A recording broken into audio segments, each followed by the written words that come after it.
Hey guys, and welcome back to Smart Driving TV. Today we're going to be showing you the updated Show Me Tell Me questions for 2025.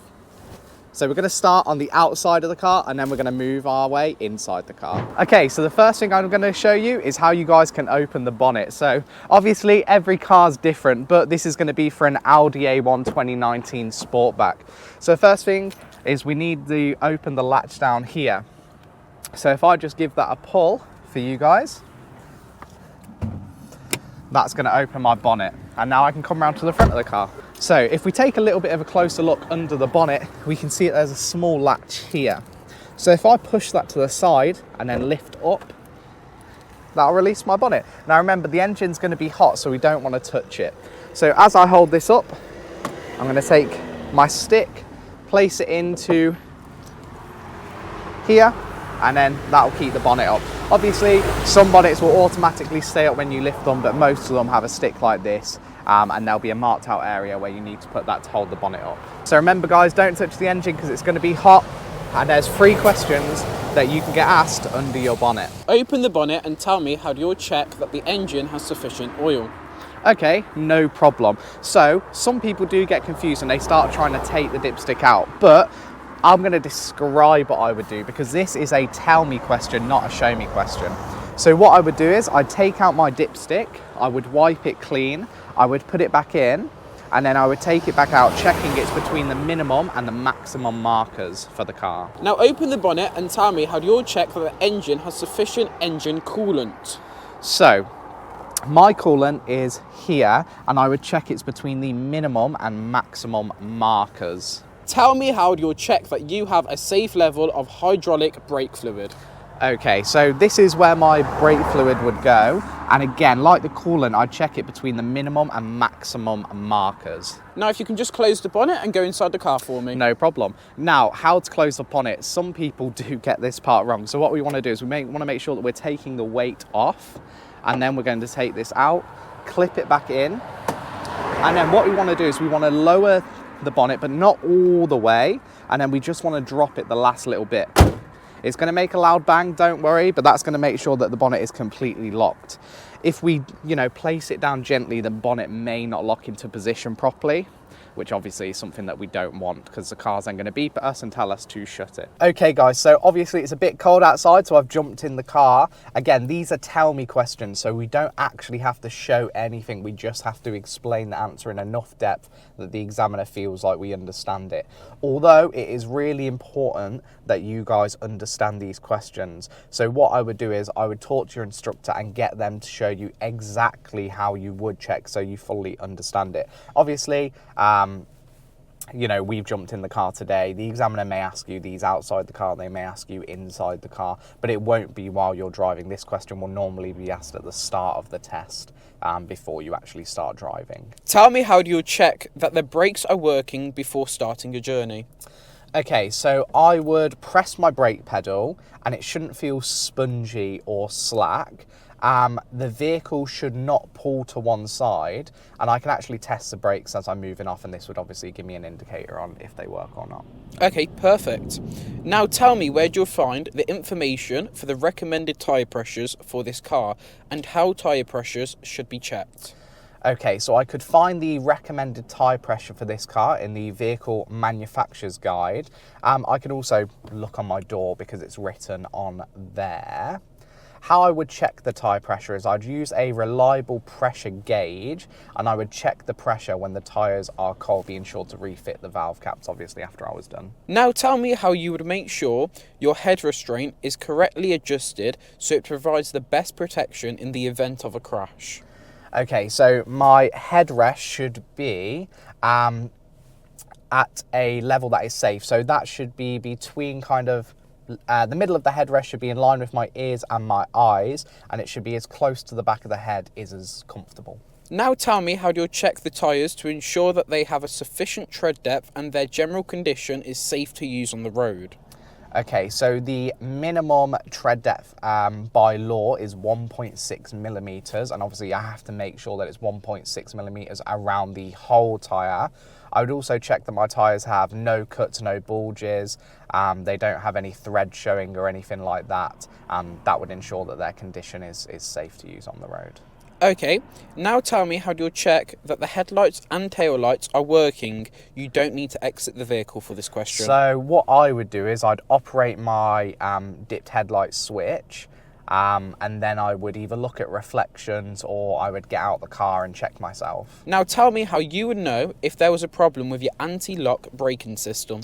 So my anti-lock braking system, some of you may know that as an ABS, if there was an issue with it, I'd have a warning light illuminating on my dashboard. Tell me how you would check the direction indicators are working. You don't need to exit the vehicle for this question. So there's two acceptable answers for this one. I'll give you my preferred answer first. So I would switch on my hazard warning lights, which will turn on all the indicators around the whole car, and then I would walk around the car and check that they're all working.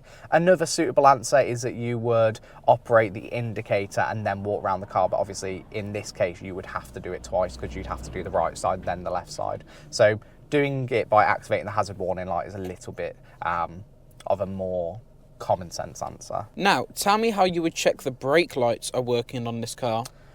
Okay, so obviously I'd have to operate the brake pedal to make my brake lights come on. So that would mean that I'm unable to get out the car myself to check. So as I'm pressing the brake, I would have to look at reflections, or I could ask someone else if they'd came on. Tell me how you would check the power assisted steering is working before starting a journey.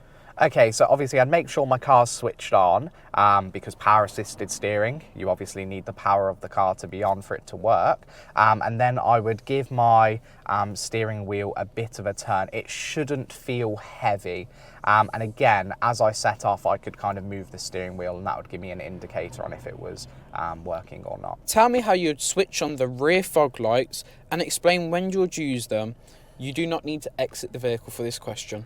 Okay, so what I would do is I'd operate my rear fog light switch, and then I would operate that only if visibility was seriously reduced below 100 meters. I should also have a warning light on the dashboard just letting me know that those are on. Now, one final question. Tell me how you would switch your headlight from dipped to main beam and explain how you would know the main beam is on and when to use it. Okay, so what I would do is I would obviously turn on my dipped headlights and then I would operate the switch that would turn on my main beam headlight, which in my car is I would push this lever away from me. The way I would know that the light is on is there would be a blue light illuminating on my dashboard. And I wouldn't use main beam headlights if there was other cars around or, you know, the road's already lit. I'd only use it if there were no other vehicles around because I don't want to, you know, blind someone or anything like that because the lights are quite powerful. Okay, so that's all the tell me questions, but there are a few more questions. These will be the show me questions. So this is the question that you're going to get while you're actually driving the car, and you'll be expected you'll be expected to show how you would do it. So this is no longer a vocal question, this is a physical question. You have to show the examiner you understand how to do it. But obviously, in order to make this realistic, we have to be driving, so that's what we're going to get started with now. So obviously it's important to note that every car is different. So what you see me do in this car may not directly correlate to your car, but I will try and show you some of the symbols where I can to make sure that you guys can hopefully find some of these in your own car.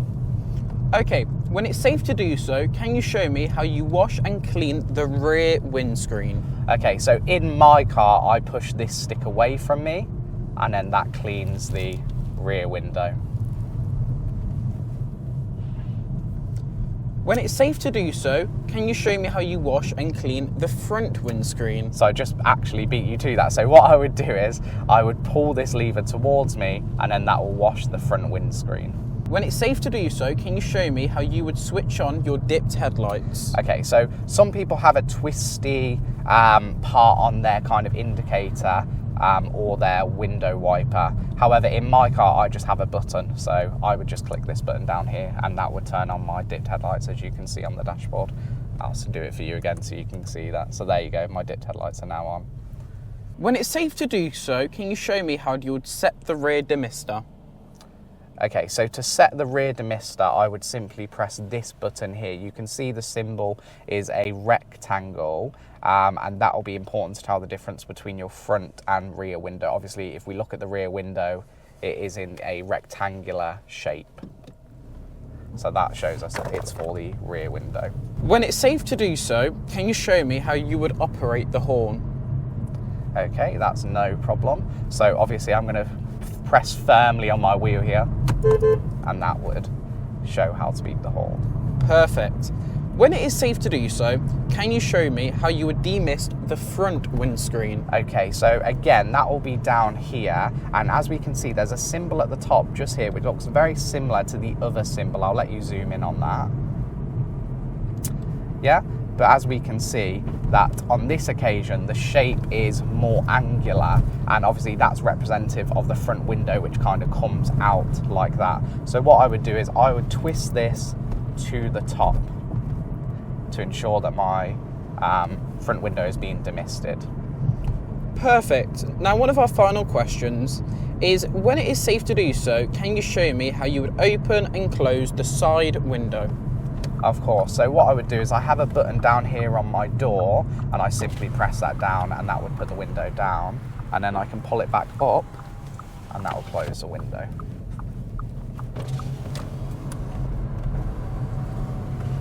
Now, obviously, I've shown you guys how to do the show me and tell me questions.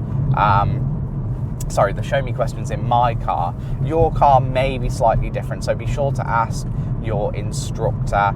They're normally quite similar, but they're not always exactly the same. So do make sure you ask your instructor, and you know and you're confident with these questions and how they work. If you did have to put the window down on your test because you wanted to, you don't have to wait for the examiner to ask you to do it. What I would do is, if you need to demist the front window, if you need to demist the back window, if you need to clean the rear front window, make sure you do this yourself. This shows that obviously you're able to do it yourself. So if it's raining, don't be afraid to put the window wipers on. And one of the most important things to make sure you're doing when you're answering those show me questions is keep complete control of the car. You've still got to focus on the driving, and that's why they say, when it is safe to do so, can you show me how you would do this? So just bear that in mind, that your driving is still the priority.